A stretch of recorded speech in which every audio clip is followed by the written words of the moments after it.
நீங்க எப்படிப்பட்ட சூழ்நிலையில் இருந்தாலும் உங்களை அவர் சீர்படுத்தி ஸ்திரப்படுத்தி பலப்படுத்துவார். என்னை பலப்படுத்துகிற கிறிஸ்துவினால் எல்லாவற்றையும் செய்ய முடியும். நம்பினால் விசுவாசத்தை காண்பீர்கள்.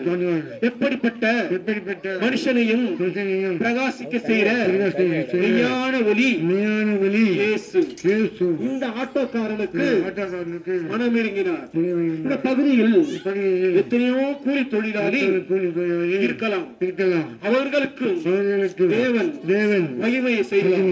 உன் குடும்பத்தில் அற்புதங்களை செய்வார், அதிசயங்களை செய்வார். அவர் ஒரு அற்புதமான தேவன். அவர் உள்ளத்தை நீ ஏற்றுக்கொண்டால் நீங்கள் உங்கள் குடும்பம் உங்கள் பிள்ளைகள் தலைமுறையால் ஆசீர்வதிக்கப்பட்டிருக்கிறார்கள். ஆண்டவராக இயேசு கிறிஸ்து உங்கள் உள்ளத்தை மாற்றிருக்கிறார். உங்கள் பொன்னையோ பொருளையோ கேட்கவில்லை, உங்கள் உள்ளத்தை மாத்திரம் கேட்கிறார். நீ அதை திறந்து கொடுத்தால் அதில் அவர் வாசம் பண்ணுவார். உங்களுடைய சூழ்நிலை மாறும், துக்கம் சந்தோஷமாய் மாறும்.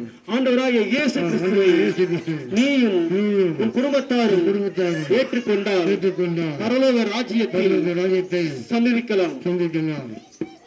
இதற்காக நீங்கள் பெரிய பிரயாசம் எதுவும் படத்தவில்லை.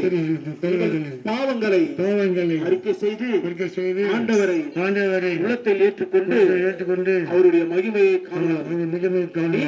நீங்களும் நானும் பரலோகத்தில் பிரவேசிக்க வேண்டும், பரிசுத்தப்பட வேண்டும், அவருடைய அழைப்பில் ஏற்றுக்கொள்ளப்பட வேண்டும் என்பதே தேவனுடைய சித்தம். நீங்களும் நானும் பரலோகத்தில் பிரவேசிப்போம். கர்த்தர் தாமே இந்த வார்த்தைகளை ஆசீர்வதிப்பார்.